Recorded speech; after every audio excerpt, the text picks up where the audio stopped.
Hello students, welcome to Online Study for You, one-step solution for all your placement needs. Today, I am going to discuss technical questions which were asked in TCS NQT examinations on 28th October in slot 1, which is scheduled from 8 a.m. to 11 a.m. Right? So before starting, I would like to tell you that we have also uploaded technical question discussion videos of previous slots daily, right?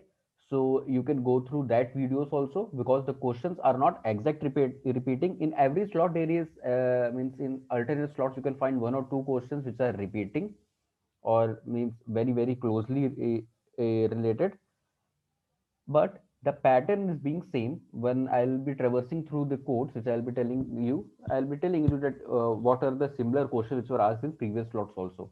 So I would suggest you please watch those videos also, because the questions will be coming from the same core, same pattern only. So without wasting much time, let's move ahead. Okay, so in this question, let me just take this highlighter so that I can help you with this, right? Okay, so here is the main function. So firstly, we will read this. So what we understand that num1 equals to 6 and num2 equals to 12. Okay, then we are calling this calculate functions, which is here, and we are passing num1 and num2, and you can see ampersand is here. It means we are passing address of num1 and num2, right? So what will happen in this calculate function, as the parameters address of number 1 and number 2, that means address of 6 and 12 will be passed. Here you can see star is used. It means they are converted into value. Here now x will be pointing to 6 and y will be pointing to 12. Now what we see here, star x equals to star x plus star y. What will happen? It will actually happen x equals to x plus y. What it would be? 6 plus 12, that is 18. Simple. Then we have y equals to x minus y. Y equals to x minus y. X is not 6 now. Please remember, x is not 6 now. Now it is 18. So 18 minus y means 18 minus 12. So y will be 6. 18 minus y, 18 minus 12. So y is 6. Now again we have x equals to x minus y. So as I told you, we will use the latest value. Latest value of x is 18 and latest value of y is 6. So when we do these calculations, we will finally have x as 12 and y as 6. Initially x was 6 and y was 12. So the values are swapped, and 6 12 has become 12 6. So output here would be, we can see that simple output, there is a space between, so output would be, we have to write it in the box which will be given, 12 space 6. Okay, now coming to this question, we can see it is a C program. Int I equals to -1. Do loop is used. It means it will check the condition after executing the statement at least once. So what will happen? Do hello C will be printed for one time, right? So one time hello C is printed. Now what is happening? Now we will check the condition. The condition is saying while I plus plus. Currently I is -1. Here what will happen? Since it is post increment, so here value of -1 will be only used.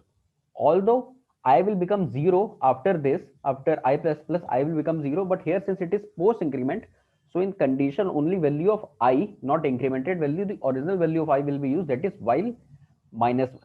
So in condition, if there is our numbers are passed as condition, so if it is 0, then only condition is false, otherwise it is true for all positive and negative numbers. So while -1 will be true, it means again loop will go here, again what will be printed, hello C will be printed again twice, means second time. Okay, when I write 2, please understand it as hello C and then no space in between, again hello C in the same manner, H capital, the rest small, and then C capital, and no space between first and second hello C. Now what will happen? Now I was initially has become 0, because as I told you, -1 was used last time, but -1 plus would happen and I will become 0. So here while 0, as I told you, while 0 means condition is false, so loop will terminate. Output would be hello C. no space, hello C. This is what it denotes. I'm not writing it because the writing won't be that good. I'm using this test pad of laptop. Okay. So I don't think this question requires any explanations because it is related to software development. And I don't know why this is asked because it's not very common thing. Even if you search it on internet, you won't be easily finding it in your first or second result only, right? So I don't know why this is asked. It's firstly, it is not that much famous also because in Google also you won't be finding it in one way. Another thing is that although if it might be not might be common, but it's not common. It means students not have known about this spray.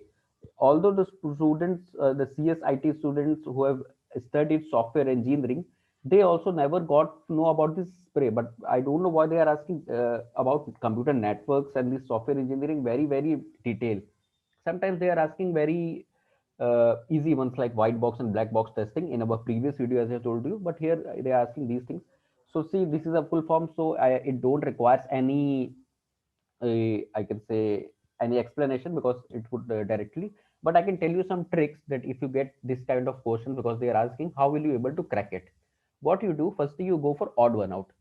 You see specification here, here, same. So it means with using this first word, we can't do this odd one out. Now we have premeditation into programming and programming into also can't be, we can do odd one out because both are available same number of times twice. Now we have repeatability and randomization. It means this is, which is odd one out. Then what we can see, we have economy, evolution, economy means this is uncommon. Now we are left with these two only, A and C. Now when we compare A and C, what we will find that everything is same except this premeditation or programming, which were same number of times when we saw here, two times premeditation, two times programming. So now here I think your luck will work because you're going to mark any one of them. But I told you how you can reduce and increase the probability of your answer to be correct, because initially it was 25%, but now it's 50%. Now I would also going to tell you the exact correct answer of this because I have done with telling you the technique. So correct answer is for spray a generic structured testing approaches, specifications, then premeditation, repeatability, accountability, and finally economy. Okay, so here we have a pseudocode. Pseudocodes are not much asked. The questions were are commonly or majorly asked from C and Java only, but here we have a pseudocode we had today. So we can see x equals 10, y equals to 12, and z is 8, and num is 0. Okay. So firstly, it is saying x less than y, 10 less than 12. Yes, true. X less than z, 10 less than 8. No. And condition is there. Both condition need to be true. Then only it will get inside this if. So it means this will not, this is false because this condition and condition will become false. Now we will come here because this is nested if statement. If this not run, then we are coming here also. Even if this runs, still we will come here. Okay. So here what we will see, if y less than x, 12 less than 10, 12 less than 10, no, false. So this is also wrong. Now if z less than x, 8 less than 10, true. Z less than y, 8 less than 12, true. Both conditions are true. So num will be assigned the value of z, that is 8, and finally what will be printed, num, that is 8. What would be the optimal approach for this question? You can see here nested if is used. So even if this condition was true, this condition was true, still whatever the last value num will get, that will be printed because these are not nested if else. Even if this is true, still this have all the if will execute. So what we can do for best result, we will check if they are nested if, not nested if else. If they are nested if statement, we will go from bottom to up approach. We will check this one. If this is true, it means final value of num will be 8. This is printed. If this would be false in case in any other question, then we will go here.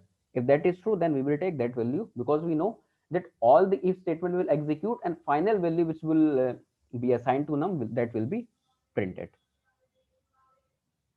Okay. So there is a question on data structure also. If user wants to store data in linear structure, then which one is not suitable to implement this logic? Linear structure. Queue is linear, linked list is linear, array is linear. Okay. A string can be, yeah, can be called as linear, but graph is not linear. It is network like, or whatever you can say, non-linear, you can say. If you have read that data structure classification also, then there also we have primitive and non-primitive data types, and then in non-primitive we have linear and non-linear. So graph is non-linear. So what is asking, if user wants to store data in linear structure, then which one is not suitable?